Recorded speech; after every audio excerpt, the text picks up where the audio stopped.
kwincwadi yaseKorinte 4 ivesi 14.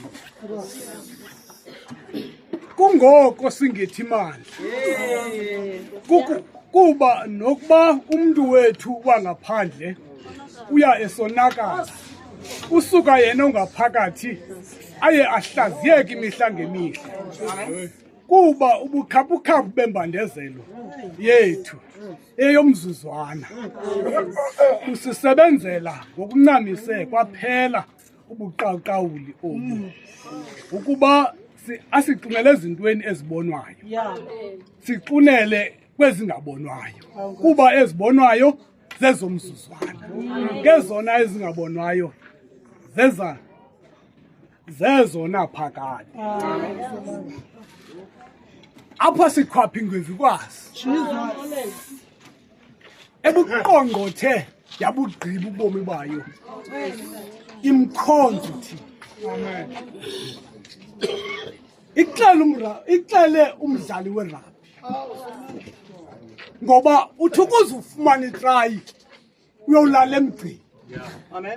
Noba wenze imistake kodwa ubulele kufutshane emgcini ayotrayi le. Haleluya. Kodwa umama uNofemelo uyigushe kwasekugqibeleni ayolala naye emgcini. Kungoko simkhapha nalo mazwi namhlanje. Sithi noba umzimba wembonakalo ungabe kanti uyonakala, kodwa umzimba ngaphakathi wona uyahlaziyeka. Noba imbonakalo yakho iqhalekile, kodwa bangaba unendawo yokoyama enguThixo, ingaphakathi lona liyahlaziyeka. Kuthi umpostile uPawulos abuzuze ubuKristu ngendlela eyahlukileyo kunabanye abantu. Ngoba lo mzalwane ebengumhambi ecinga fana buyinjinga ebomini. Uba xa uqwela uqongqotha abantu uligorhe lazwayo ekuhlaleni, uba nobunganga ngobomi bakho. Wazi into okokuba awoyiswa mntu. Ebeka lo didi lompostile lokungahlulakali ngabanye abantu. Kodwa kwathi uThixo, uThixo wethu sonke, wamlusa uPawulos emjongile uhambo lakhe uba lizawuphela phina. Wahlala naye kodwa ngomhlo wodwa wazuzeka lo mzalwane. Kodwa namhlanje uthi ungonakaliswa into oyibona ngaphandle emzimbeni wakho usuke kuThixo. Ungonakaliswa ukudlavuleka ebomini bangaphandle. Obangaphandle ubomi bababona ngumuntu wonke, kodwa into engaphakathi ayibonwa muntu. Amen. Mayibe nathi Nkosi. Amen. Elixhegwazana limkhonzile uThixo. Amen. Elixhegwazana lihlele evangelini. Elixhegwazaneli belingancami ekumkhonzeni uThixo. Amen. Amen. Umuntu lo ebekuphoxa noba usemoyeni bawumongameli. Inento ethi ke andikhathali mamNofemelo noba ebengumahlalokazi ke kule branch iminyaka yonke yobomi bakhe, de wafana nopenshelayo ngoba ebengumahlalokazi bekhona ngokwabanye ngoba besencediso. Lo mama ke ukhe ndangena ku-11 noba umntana kasazivuma sokholo myeke ngowam ku-11 andiphikisani namntu. Umbone kumamNofemelo amane siya kwebanyhale yafika ndithi mamNofemelo yandiphazamisa, athi bungumntana kakade. Mayibe nathi Nkosi. Ngoba lo mama ubukhathazeka ufe ngoba akanaxesha ubukhathazeka iyakushiya ngelo xesha. Ngoku ungafama umkhathazile wena asuka kuhleka athi kanti ubukhathazekile. Mayibe nathi Nkosi. Ndizama ukuthi isigodo sigorha elawukokosayo umzimba ngaphakathi. Sigodo sigorha elayihlala inja ngaphakathi layigcina abazalwane. Nangoku selidlavuleka inyama yangaphandle seyilimala lo mama akayinanza loo nto wafuna ubheka kuThixo ngoba kukho abantu bakonakala umzimba ngaphandle angafuni uya kuThixo uthe ngoku sekunjalo wafuna ubheka evangelini mayibe nathi Nkosi mana ndimnqanda umama ndithi kwixesha lepension ngomama ngoba ingxaki yakho lapha enkonzweni ngoku somdala hayi akafuni nenwele evelileyo uziyomqesha phaa kulo sithathu nothapha kuma ibe nathi Nkosi siyabulela uThixo ngaye ngoba usiqeqeshile bazalwane sikhulela kuye evangelini lo mama sidibene naye bazalwane esemtsha sahlala naye ebuKristwini yiyo loo nto namhlanje athi umbhalo sinesakhiwo esingasentla esingakhanga sandla samutsha sona silungiselelwa ngumuntu esengene nokwengcwaba azawukwazi umhla ugqibela azuze indlu yakhe ikhona indlu bazalwane olungiselwe yona kodwa ngemisebenzi yakho mayibe nathi Nkosi nalo mayibe nathi Nkosi kungoko singethi imandla nanginiko tata ndinika abashumayeli hlala nami hlala Yesu hlala nami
Ndibulise kootata bonke abacolanga ngesihlalo igama lenkosi.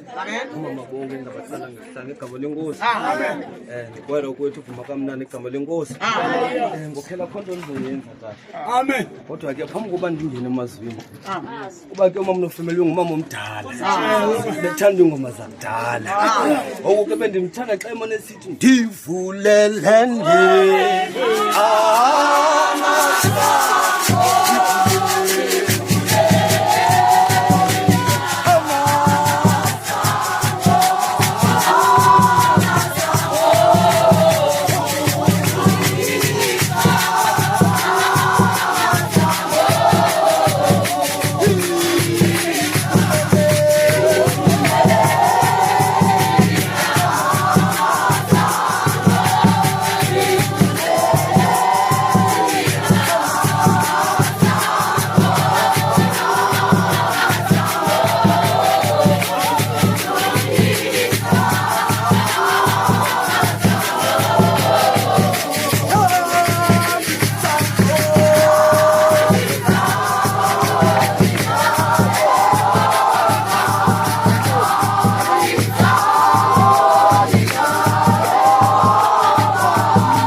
nabantu. Tata ndizokwenzana kodwa ke ndibekwa umnwe ndisuku. Mkhosi. Ithi le nto xa ndifundisa kahle kungoko singethi imali. Kuba nokuba umuntu wethu bangaphakathi uyayisonakala. Usuka yena owangaphakathi aye ehlaziyeke imihla ngemihla. Umuntu wangaphandle uyonakala. Kodwa lo wangaphakathi yena uyavuseleleka. Lento kayibuke lapha kumama Nofemele. Lo mama emdala owangaphandle uyonakala. Ngoba umuntu xa igugu yambona uba ngoku hayi umdala. Kodwa lo wangaphakathi uyavuseleleka. Mama Nofemele bendimbona pha kum. Qona ngenye imini endonqene emthandazweni. Kodwa lona ke leyo ngaphandle yena ngaphakathi uvuselelekile. Ngoba umama Nofemele bengenayo hayi xa kusokuyiwe enkonzweni. Ngoba kukho abantu abafana nami bazintanga zami. Athi yo hayi namhlanje. Yo hayi. Ngithiniwe. Kodwa lo sewonakele ngaphandle. Yena uyavuseleleka. Jonga lento pha kuYobhi. Sephuma amathumba ngaphandle. Lo ngaphandle umuntu onakala. Kodwa lo ngaphakathi yena uyavuseleleka. Uthi uYobhi kuyo yonke umuntu emehleleyo. Selahlekelwe izinto zonke. Uthi wambona apha ebusweni untshwenyile. Kodwa ngaphakathi. Amen. Amen. Amen.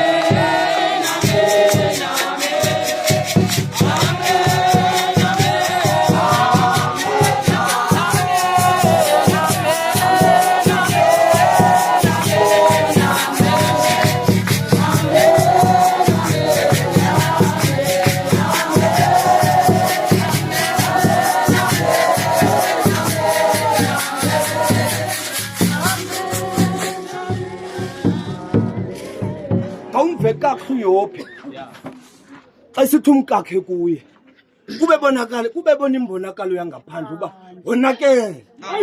uthi kungasuka umlahlelo Thixo wakho sisuke sithethe enye into ivindoda evuselelekileyo ngaphakathi ithi oh thethe njengesidingekazi somfana wena ulindele ukuhle hayo kubina kuthini kulindele ukuhle kuThixo kulindele nokubi haleluya ngoba ngethemba sithi hayi mama nofumela kazi uyandawo ngoba mama ulungile kodwa uThixo uthi yena lindele ukuhle lindela nokubi amen awuthonge lento bomzimba wangaphandle nyani yonakala abe ngonwa ngaphatha kuvuseleleka nanku umlwelwe chibini laseBhethesda hlala iminyaka lo mfo hlala iminyaka engenancedo ngoba umzimba wangaphandle wonakela lesithi sokufika isithunywa sokugxobha amanzi basuke bathi betani abongenakelanga kumzimba wangaphandle kodwa kuba yena wonakela kumzimba wangaphandle kunzima kodwa kawuve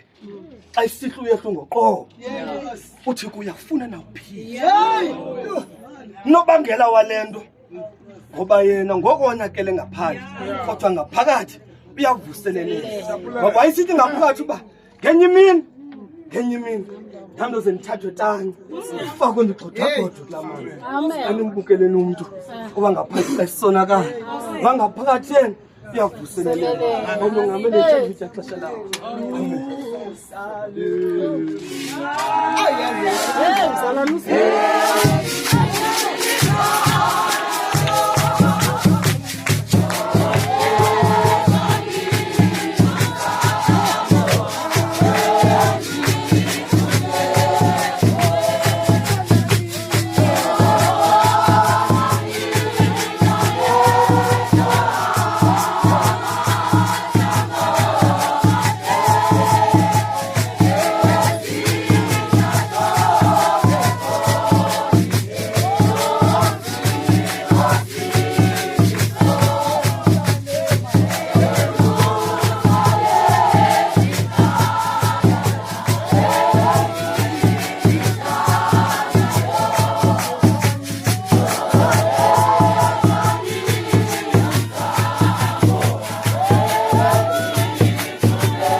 bulise nabantu bokuhlala bulise family yethu yabantu funele lihle igama lenkosi amen sithi yombatheni engubo uba yahweqa yenzekeni amen uba namhlanje kuthande uThixo uba masibe lapha igama lenkosi malibe nani amen angene ezwini ngoba uPawulos lo ubhala lamazwi ukubona uba kuyonakala ekubeni ba ebengumtshutshisi uPawulos uzakholwe ubengumtshutshisi ekuqaleni amen etshutshisa abantu bakaThixo because ndibona ngenye imini xa uYesu ebona umfundi ehleli pha esifundela izibhalo zakhe amen uyabuza uYesu uyiqondile nalento la uthi ndizayiqonda njani thina mkhokheli amen uthethwa ngegorha namhlanje umakhulu ke mina noko andimazi amen noba ngiyamazi walapha ecaweni igorha ke yinto esisikhukukazi igorha yinto ekhuselayo amen xa iphethwe ibe iphethe igorha ke into ekhuselayo amen kuba ke namhlanje uba uThixo ebengafunanga sibe lapha ngesikho lapha kuba ke ngoku bonakala lento ayisithi uYobhi imihla yakhe mifitshane sibe singathazo ubaleka njengethunzi ingeni bathandekayo uPawulos ubhala lamazwi kuba ibona eDamascus ebona bayibona elalizwe lidinga uThixo before aye kwelalizwe uqale ngobona qala because naye bengumuntu obonayo amen qona makabhale ngelizwi for ukuze agqithise imessage usetshenziswe nguThixo ekubeni ethuthisa uPawulos ehamba nabafundi bethile umbane bethi indudumo kodwa ke balivile lonke kodwa yena ilizwi likaThixo ulive yena ngokwakhe yedwa ngoku namhlanje simbona xa esithi xa owangaphandle isonakala owangaphakathi uyavuseleleka. Bathandekayo yabona kugcwele kuninzi uThixo ke inceba zakhe zimi ngonaphakade because xa ufuna usindiswa uvuma ngomlomo ukholwe ngenhliziyo loo nto ilula kuthi because siselulutsha elize ngobuso elizweni kodwa ke abantu abadala neenkokheli zethu funeke sifunde kuzo sibonise kuzo xa zibeke ilizwi xa zifundisa imfundiso zabo amazwi alishumi because awuzukwazi xa kumiswe umthetho kokwenu kuthiwa ngena ngo7 wena ungene ebusuku xa sesibane silayitile because imfundiso zimi ngonaphakade because uThixo xa bengathandanga yena ngesingekho lapha xa ewangaphakathi ongaphandle sonakala ongaphakathi uyavuseleleka uthi ningafanelana ninazo zonke izinto kodwa ke uthando ningenalo ufana nengekhencezayo ngoba izinto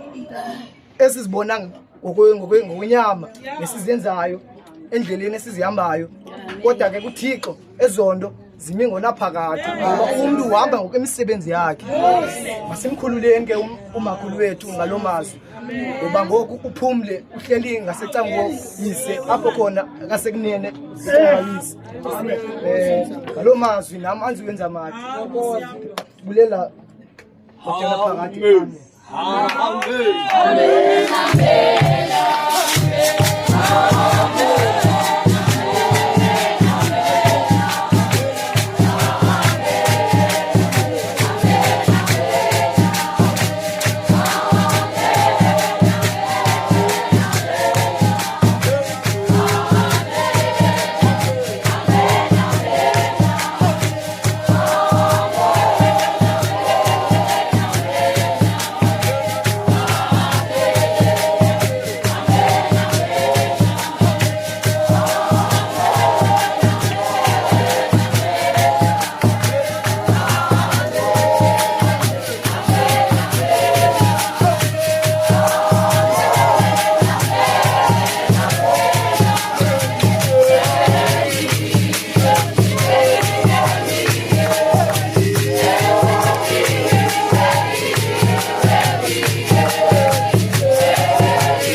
Masipulise enqumeni kumahlangena ngele nkosi igama.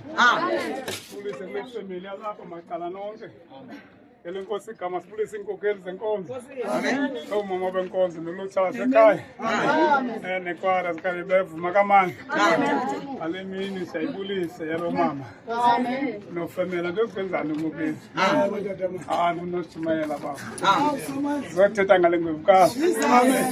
Bengathi nganimangalela uba ndithethanga ngayo umama nefamily wow igqala okanye isoja loo nto ungathanda umbiza ngalo umama bengajiki noba kumivunguvungu zemoya uyahamba qha uye edabini ebeyazi ulela ntoni ngoba kude kwam lo mzi ithi inkokheli ke kawulala etrayini ububaleka nje ikuphungula ibhola ungekafika emgceni yolala wedwa ayiyogoli leyo le ngwekwazi hambe naye kakhulu ifike kule nkonzo yenye yenze sikwazi ukubiza besirantshi kohlobo ndivangala kuba ifike yathi nca kwinkokheli ibikhona ngayo sizongena nje thina zivele oncinci wayo ibingajikiki nowangumama ngoku nokusheke bane ngomama bendifike bekhona kakumkele ngwevukazi noko sesineminyakana shem nowasileqa amabini okanye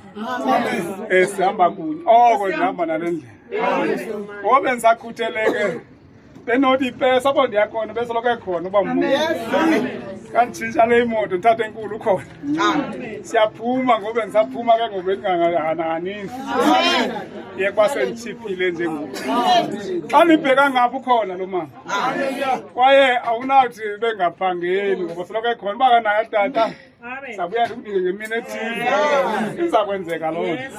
Nditsho ukuthi ibintsimbi edlezinye engajiki ebheka phambili edabeni kade yangulo mzuzu engumama nofemele uyahamba kwenye ideli gumula sike mthandazo sekunetha xa sizawuphumula igqumni uyaphi.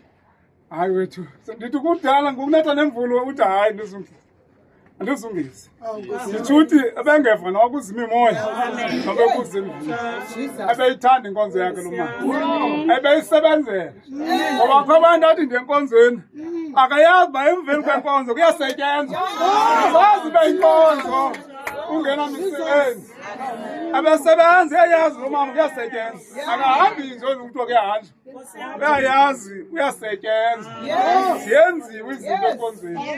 Thetha ngale ngwevukazi owu bingumama lo kodwa ndiziyishiya le ndabe nentlonti ma mama abe nentlonti bekhuthele zenza zonke izinto kodwa bekwazi ke funa simngcolise yaqhubeka athi heyi uhamba nje awuyani nento oyihambela yathi olavayo akanqeni umxelele ayikho le nto yenzayo uhamba nje bakwathi akwenziwa le nto enkonzweni aqhubeka umntu afuna uhoya mama nofemela intoni hayi wethu kandiyazi zaqhubeka ncuma zacela uxolo yena bakho nto yonke engayenzi kodwa intlonti libikho kumama akhulu kodwa siyambulela ngemisebenzi yakhe kwade kwalapha nalapha kuthi nje meseyithini inkokeli athi hayi nizinkokeli kodwa zincinci kodwa kumthetho bewumamela into bendiyithanda ubuthi kuya ngapha kabuza kutheni ubuthi kwenziwane wenza loo nto akenze ngapha ya ngaphandle kwaloo ntloni nje bekhuthela akho nto bengayenzi enkonzweni ithithi uthixo angangambeka kwindawo emfanele kwemisebenzi yakhe malimkhulule mani ifemeli khuleni ngokubaza khona amaqhwa awile phezu kwayo kodwa iqinile isiya phambili isenzeka imvula wabemile lo mama nathi umarivoni ngasimkhulula akho mntu ungenamazi kwebhrentshi lo mama akho nto bengayihambi ibingumama le nto kuthiwa ngumama wenkonzo umama oyithandayo umama oyisebenzelayo. Amen. Injalo le ngwevukazi bingumama esenza yonke into ngoku nathi masixole sithi masimkhululeni ahambe sambona kwelingaphambili sambona kwelingaphambili ilizwi ntsofa ndilivile lithetha kamandi kodwa thanda ndizulenza nto ilizwi lithi kawonakala lungaphandle ongaphakathi wona uyavuseleleka uyahlaziyeka uthi uya ngohlaziyeka njengale nto elo imfana wathi ndimbona apha kum onye izalwayo ndimbona apha kum uyahlaziyeka uyakhula umntwana ungakhulelanga umntwana uba yintwimbi uthi uhlala usisidoda nento ongaphakathi angahlaziyeki uyasoloko ubona abantu abarongo nabengenzi yona uthi uhleli nje yajongajonga ubana ayikho le yenzayo hayi intatha yile nto ingaphakathi ayikhuli ihleli ayikhulu uzabona kuhle awuzujonga apha ubane wenzani uzakwenza le nto uyayenza uphume uhambe ibe njalo le ngwevukazi myekeni mama mnofemele kubuhlungu ushaka umzali kodwa mkhululeni umthathile beyazi uba akakhonzi engazuhamba ngoba sonke sikhonze uba sizawugqitha apha indlela yomntu wonke indlela lesagqitha apha. Amen. Ngoba kuyathiwa ukuthi akho xesha lomnaba ngoku asadlala umntu onabayo ajonge ukuthi achophe eTV-ni atye ivosha okanye adlala ugqaphu ngevosha ngoba imvula iyeza so kufuneka sidlungiselele singaqala ndoda kwathi kulungiswa yade yafika yathi ndim umhlozayo anikwa konke thina kufuneka sidlungiselele siyazi umhlozayo uyafika uza kuthatha undawuni uza kuthatha uphi mama nomfemele behleli phansi kwentetho enganethiyo nanga ama-reformed alapha ngoba abanye ngomsizogqibela ababikho kufuneka hambe kucela othina ke abahamba nje. Amen. Futhi nizazi le ngwevukazi uba isebenzela ntoni phansi kwamazwi amandla abekwe inkokheli noma uthi umzimba ungadlavuka ube njani funeka uzikhuhle ngompha kodwa umile uzidyoli zithi konke obunako kumkini hayi hleli awunento engaphakathi nento engaphakathi maniyeke bakhona abantu Ndi wami ndiba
Angilibulise nonke kule ntente. Laba bangaphakathi. Naye wonke nje umuntu olapha. Angizumcaluza. Ngokoyika ucaluza. Uthixo makabonge. Njengomntana omncinci nje ngizawucela. Umntana mosiyacela. Xa emncinci. Ngicela nje ukumva nje kancinci. Apha kunzima. Abantu kunzima nabaphumayo ukuphuma nongena. Kanibuye nje umva nje kancinci.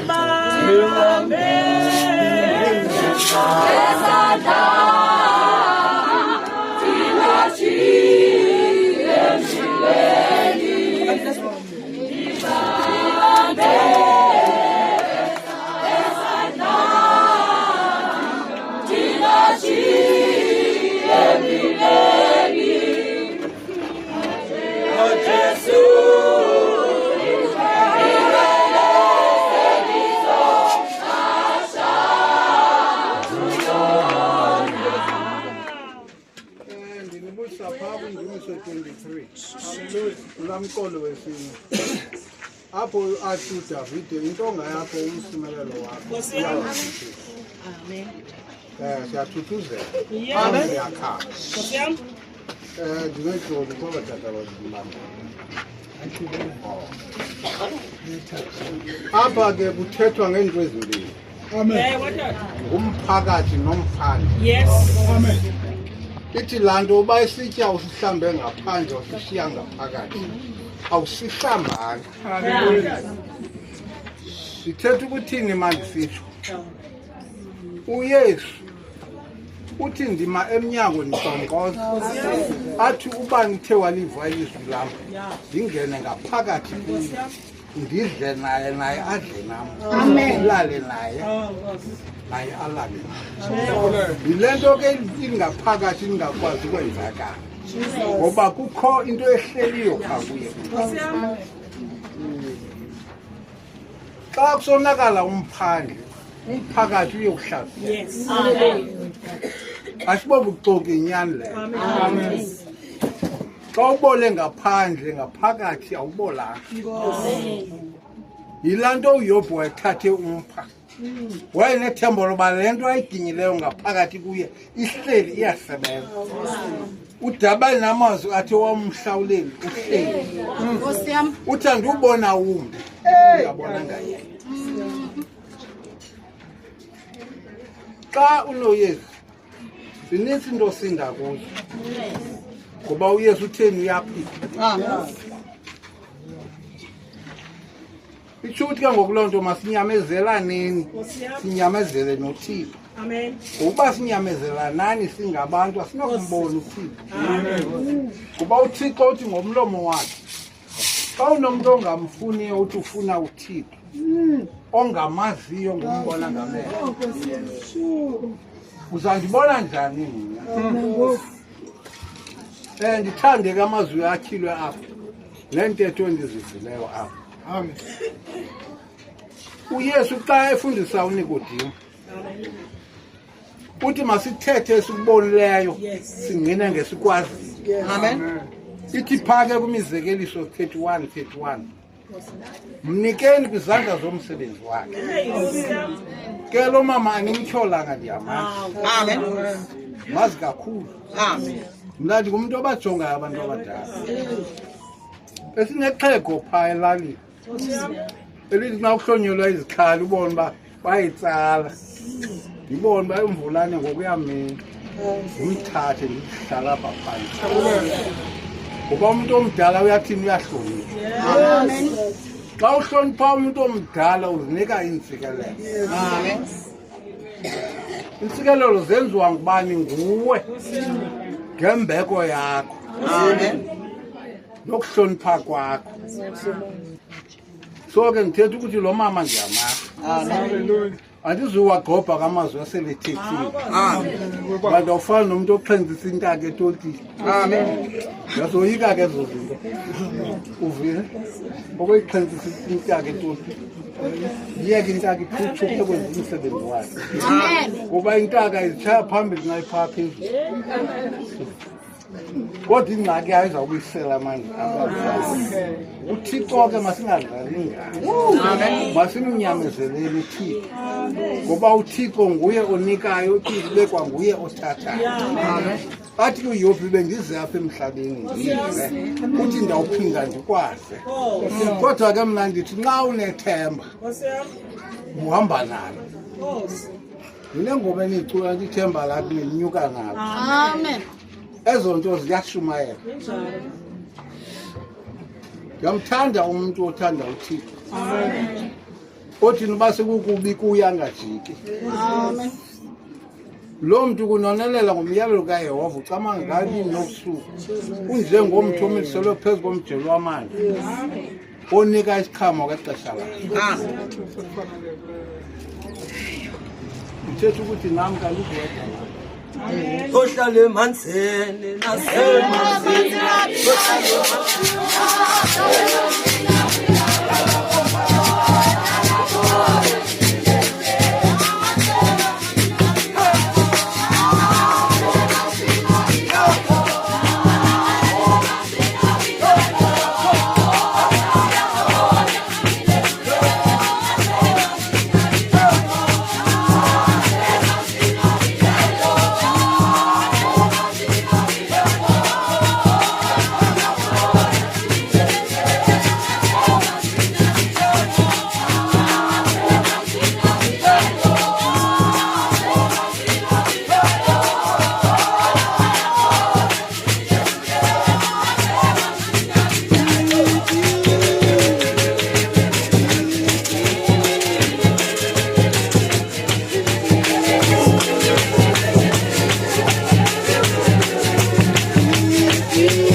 bemibini sinikeze omunye abantu abade bongena ilizwi lethu likwingxenye yaseKorinte 4:16 ithi xa singekade phaya kungoko singethi imali uba nobuntu wethu wangaphakathi ayesonakala usuka yena wangaphakathi ayahlaziyeka imihla ngemihla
mandibulise ku-program director, ndibulise obawo bethu bonke abaphathi bamabandla, ndibulise oomama abakhokhele amabandla, ngoba oomama andifuni bashiya oomama bangabantu abadlala indima enkulu emabandleni. Ndibulise ke ulutsha nabantwana abancinci abangakwazi ukuzithethela. Omnye umntu mhlawumbi uzawuthi nqa kuba bekuthiwe kunikwa ootata apha kusuke kuvela umntu wefemini. Andenzanga mistake ke bazalwane, ndingena ngenjongo ngoba apha kuyakhonzwa. Asizuthi umama kuba elele kube kanti sileli khaya silele. Amen. Kodwa ndifuna ungqina phantsi kwamazwi abekiweyo apha ngutata. Uba nangona sehlelwe yile ntlungu kweli khaya, kodwa ndithi kubantu beli khaya masomelele ngakumbi. Abafundi bakaYesu aba bake babuza umbuzo inqaba kuYesu. malunga nomuntu ozelwe imfama. Kuyabuzwa ingaba unje nje nakuba kone yena okanye kone abazali bakhe. Impendulo yathi udalwe kanje ukwenzela uba imisebenzi kaThixo ibonakaliswe kuyo. Ndifuna ukuthi izihlobo zakuthi family uThixo ebenalo mama kwinhlungu yakhe yokuphila kobomi.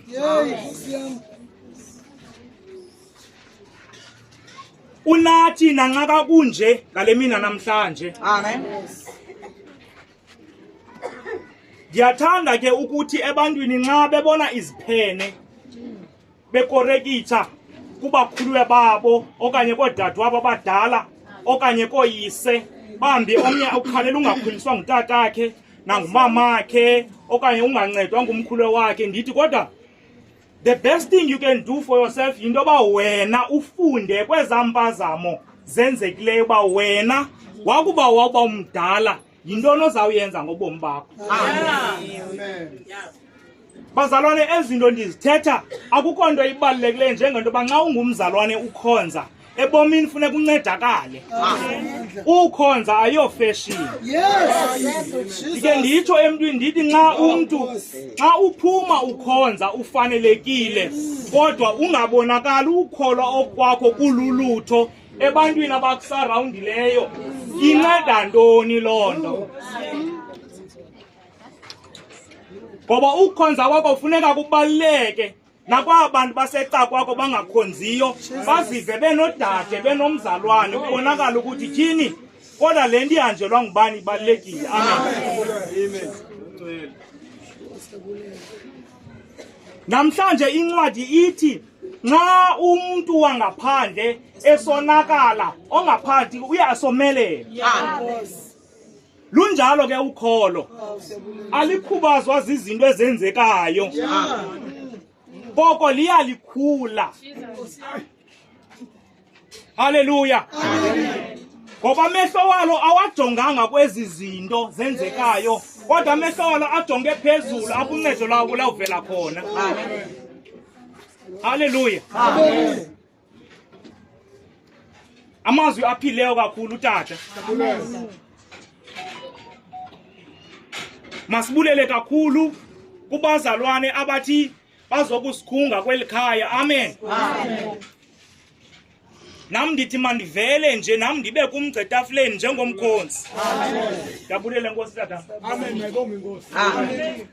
Senzeke ixesha lami. Haleluya. Senzeke ixesha lami kakhulu. Amen. Selisibethe kakhulu. Neshaleze kakhulu basingalikhuphe ebusuku. Mayibe nathi Nkosi. Ngoba beliqale eli, mayibe nathi Nkosi. Ndiyathemba ke sonke sihamba kamnandi namhlanje ubani ekwazi umbhayibhayi simama mafana. Amen. Ibekiwe imisebenzi yakho ngabantu. Bambeka into ebeyiyo. Mayibe nathi Nkosi. Amen. Kodwa namhlanje ungaphithizeliswa zinto zibonayo. Mayibe nathi Nkosi. Amen. Uthi kungoko funeka sikholwe kwinto ezingabonayo ngoba zona zimingona phakade. Amen. Abapostile abazalwane oPetrose bakhe bayibuza Inkosi kungani into kokuba usizekelisela ngezinto esizibonayo. Uthi kungokuba into endingaziboniyo zisithele emehlweni. Ukuze nikholelwe funeka nizekeliselwe ngezinto zembonakalo. Amen. Makabonge uThixo. Haleluya. Noba imeko yakho ingakusengele kubeni ba uzibone into kokuba wena awuyonto phambi koThixo.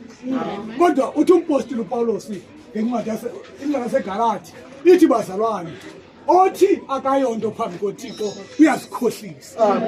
Mayibe nathi Nkosi. Awungalahlekelwa lithemba kuba umzimba ngaphandle usonakala. Makuthi xa usonakala ukholo lwangaphandle kodwa ukholo ngaphakathi luvuseleleke. Uzoyazi uba ngabe uthe ungumuntu kwafite ngaphakathi kuwe uphelile ubuwena ufana nalento okuthiwa yindoda efithela umnqwazi ngoba kwafisazela saphela kuwe ngaphakathi mabe nathi Nkosi kungoko bazalwane singethi mandla kuba umuntu wethu angaphandle esiye sonakala yabona ke xa isonakala umuntu angaphandle abantu bahlekisa ngaye kuthi konakala umuntu angaphandle kubonakala into yokokuba uyinto ojongwe nangabantu into yokokuba wena uyafanekiswa nabanye abantu ngoba into engaphandle kuwe yembonakala iphelile mabe nathi Nkosi yiva lo mama wathi akubona into yokokuba buphelile ubuyobhi ngoku buphelile ubutata kuye wamkanga into yokokuba makamlahle uThixo ngoba ubona ukuphela kwento engaphandle uphela umzimba mabe nathi Nkosi ithi ngavese ehlapha ku-5 uthi thina sinesakhiwo esingasentla esingakhiwanga ngasasa esisozondelela into engaphakathi bazalwane asuzuma ngalo mzimba sinawo emgwebeni wona lo mzimba uza kufa mayibe nathi Nkosi athi uPostoli Paul waseFilipi ithi bazalwane bantakwethu asinawuma ngalo mzimba emgwebeni kunyanzelekile sife ukuze sibe kumila kumbi siyoma phambi koYesu emgwebeni lo mzimba bazalwane uzawuguga uphela ungcwatywe usheke into engaphakathi ikhulu ibheke kuThixo umama nofemelo yena uzongcwatywa emhlabeni umzimba wakhe kodwa into engaphakathi isesifubeni kuba uAbraham asinaxhala ngaloo nto ngoba siyayazi into yokokuba ubulalekile sebenzela uThixo xa ngamkhonza eziqwentshe uThixo uthena ngona songemnandanga kukho abantu ezikholweni abajonga ubuhle bodwa amen yonke le mihla umuntu ukhubekile amen yonke le mihla ulimele umuntu ezikholweni ufuna ntoni kanti wena ndike ndathi kapha ngenye imini nathi yabona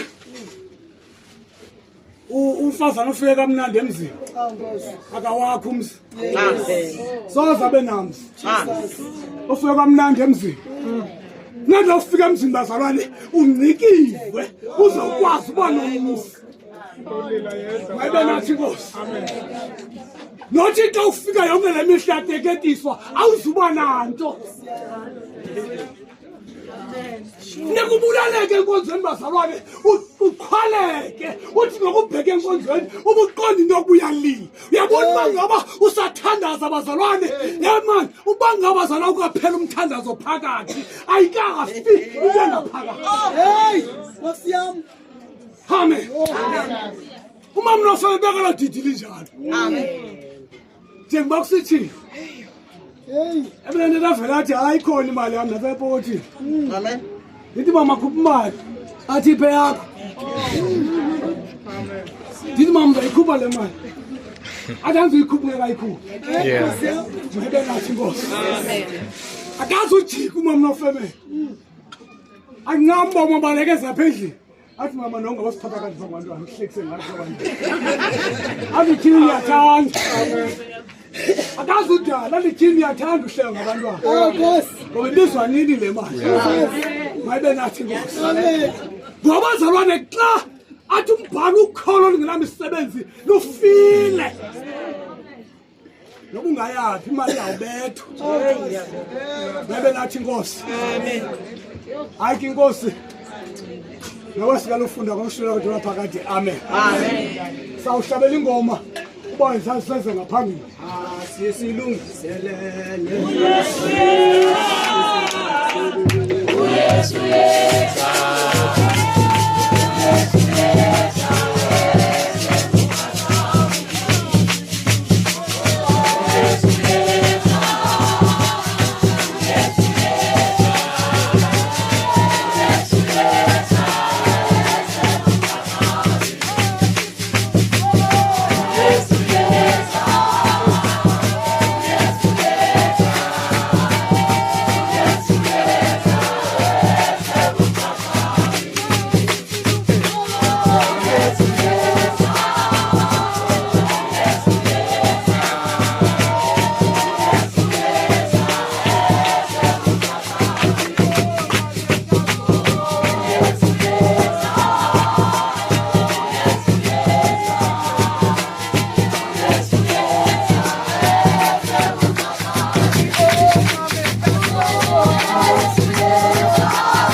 sibuyise kwakhona. Bulela ithuba esinikwa ngutata, ithuba lezaziso. Izaziso ke ezikhoyo apha kwelikhaya. Ulenzaziso kaloku. Into ba umzimba ngolesibini uyaphuma.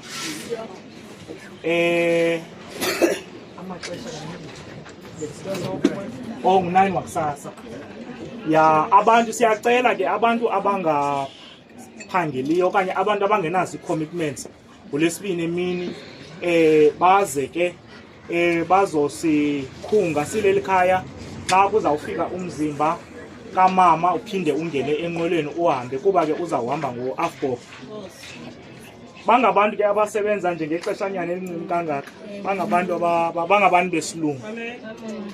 Abanayo laa nto ininzi. Kangoba iinkonzo ezininzi zidla ngokuba zenze laa nto yabo, then ziyazi uba emveni koko nxa zinethuba phaa leyithi zizawuqhubela iprogram yabo. Kodwa ke iyawuxhomekeka kwibandla uba liplane njani. Kodwa ke umcimbi wangolesibini ume ngolo hlobo umzimba uyahamba. Zikhona ke iinqwelo ezi-organiziweyo apha ekhaya, enye izawuphuma ngolesine, enye izawuphuma ngolesihlanu. Zivuliwe ke incwadi, umntu achaze nje uba yena uhamba ngolesingaphi, then uzawufakwa kule incwadi ifanelekileyo. Kuyasetyenzwa ngomhla wesi-8, which is ngumgqibelo wale veki izayo. Ya, andibulele kahle. Enkosi, masibele kakhulu kwizaziso zime kakuhle ma-reformed. Ndiyathemba siyahamba siyolibeka ixhegwazayo. Bazalwane, ngakhe ndabukela i-COVID ba umongameli uPhoso. Yeyi ngayijonga i-COVID, sahlala phansi, asakwazi uya ndawo. Ndabona into yokukolela ngenamali, kungoni ingaphumiyo lenkonzo, ndingangcwabi bantu. UThixo uzawunkcenkceshela boku waya kulaa mali, ndiyamthembisa.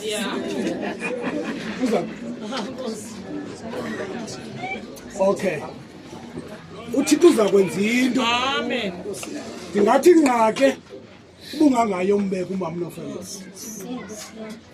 Akho ndawo ngahambanga kuyo umama noFamela. Amen. Ebephela kulaa moto kwaba umongameli xa ngasemva. Umlibane nobukhona.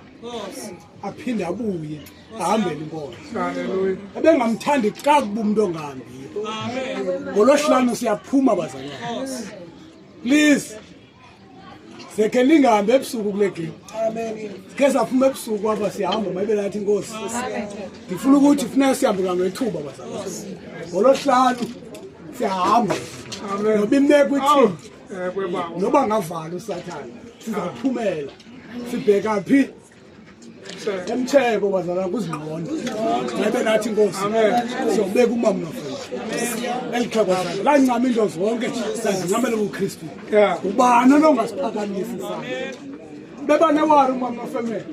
Kuthe kusolo kubani kwibhrentshi ethile. Athi ke ngwane uzuhamba. Sithi hey mama ngathi imeko ayivuna. Athi ndihamba. Siyambulela ngalo magama. Bazalwane sizabonana ngomvulo. Amen. Ngomvulo sawube silinda nabantu bakufutshane. Yawube ngumlindo ngomvulo. Sizawuthi nyi siyophuma ngo9. Amen. Abantu funeka bazilungiselele. Ngoba sawubetha intonga zokugqibela eKapa ezawuphuma noFamela. Amen. Asinibulele ma-reformed ngobulapha benu. Bomama amaqobokazana ngalendlela. Amen. Kunyembelekile. Ndiyazibulela ingwevukazi zami. Ndithi yomelelani bomama ningajiki. Uthixo anincede aninika amandla. Sibulela ubukhobeni kule ndawo nanyamezela. Ndiyanibona ngosenilambe kakhulu. Akabayo. Ngathi Nkosi siyabulela kuni. Uthixo zanincede. Amen. Sasabe uJesu umgqibelele.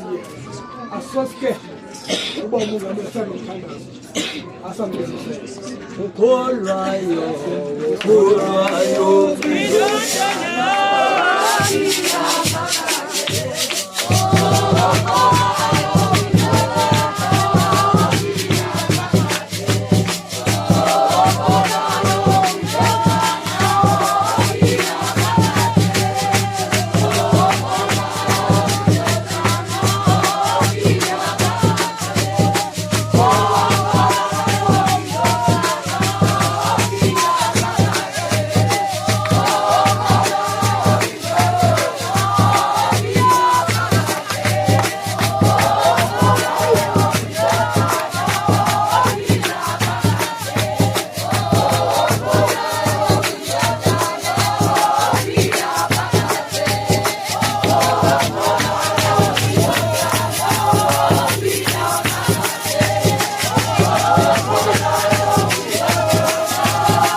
awuyingcwele Thixo olungileyo, Thixo namandla onke.